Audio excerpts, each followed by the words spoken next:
Other summary measures. Rate. Let us now move on to rates. Rate is the occurrence of events over a specific interval in time. Take note that this is about the occurrence of events. This is not the same rate as growth rates and rate of increase. These are different descriptive statistics. Rate is the count of certain variable of interest in relation to the population exposed to the event. We get the rate simply by dividing the number of elements exposed to an event over a population related to the event. And rate is a special type of ratio. And the examples are survival rate, birth rate, crude death rate, and maternal mortality ratio. Just to name a few. Table 01 here shows the preliminary results of the labor force survey in January to June of 2021. In particular, it presents the participation rates, employment rates, and unemployment rates. For our first example, we have the number of poor households per 100,000 population in the Philippines in 2017. It is computed as total number of poor households divided by the total population, multiplied by 100,000. Plugging in the values, we will get 5,083.08. And we say, there were 5,083 per household for every 100,000 persons in the Philippines in 2017. We multiply it by 100,000 because if not, our rate would only be 0.050838, which is very small. That multiplier, 100,000, is also what makes it a rate. Usually, the number of people exposed to an event of our interest is really small. So we have to multiply it by large bases to make it easier to interpret. So you might want to ask, who decides the multiplier or the base to use? There are available standard bases, either national or local. You can check them and see if it fits your LGU. Otherwise, you can use your own base with meaningful interpretations and ensure that you report the base when you do the analysis.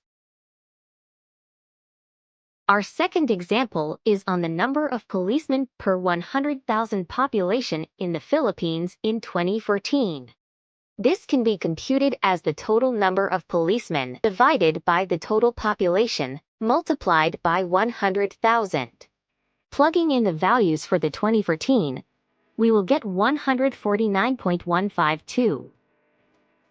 And we say, there were 150 policemen for every 100,000 persons in the Philippines in 2014. Let's extend our example to our SDG indicators. We have here SDG Indicator 3 on good health and well-being. SDG 3.1 aims that, by 2030, we can reduce the maternal mortality ratio to less than 70 per 100,000 live births. And what is the MMR? MMR is the ratio between the number of women who died for reasons of pregnancy, childbirth, and porphyrium to the number of reported live births in a given year, expressed as the number of maternal deaths per 100,000 live births.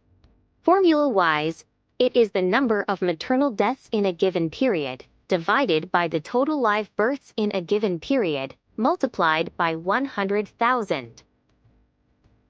Initially, this would have been referred to as the maternal mortality rate, given the occurrence of death.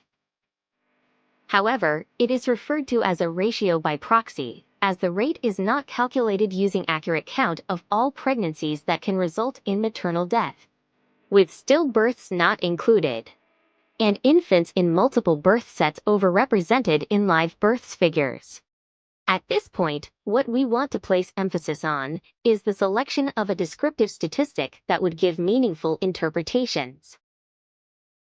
Now, let us look into this table of the maternal mortality ratio in the Philippines from 2013 to 2017. We have here the number of maternal deaths and the number of live births, as well as the computed MMR per 100,000 live births. Let us give an interpretation for the MMR in 2017. And we say there were approximately 87 maternal deaths for every 100,000 live births in 2017. To interpret the MMR for the other years, you just simply substitute the values of the MMR and, of course, the corresponding year. Now, generally, we interpret our previous figures for only a single selected year. But of course, at times, we would be interested to see if there's any progress. And you would want to compute for that improvement or decline. For example, how much has the MMR changed from 2016 to 2017?